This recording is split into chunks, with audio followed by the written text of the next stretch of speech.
Целата патна инфраструктура во викенд населбата на Попова Шапка е речиси целосно оштетена. Проблемите со сообраќајот и со паркирањето се наизразени во текот на зимската сезона.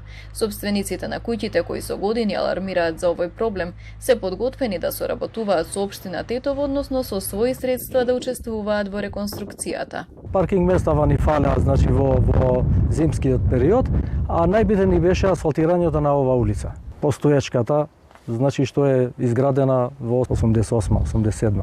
И граѓаните што сме во викенд населбата сме, значи, заинтересирани да помагаме им, да учествуваме им со наши средства колку што ќе можеме. Градоначалникот Билјалка Сами најави отварање на нов пристапен пат кој ќе поминува во горниот дел од викенд населбата, со што би се ублажил проблемот со метежот во сообраќајот во екот на сезоната. Новиот обиколен пат, пристапен пат, во текот на сезоната ќе биде користен, една трака ќе биде користена за паркирање на возилата, со тоа што истовремено ќе се користи како еднонасочен пат, затоа нема да биде блокиран патот како што се блокираше до сега. Градоначалникот најави дека со донесувањето на детален урбанистички план ќе се легализираат само оние дивоградби кои ги исполнуваат условите, а заведени се вкупно 116 вакви објекти на Попова Шапка.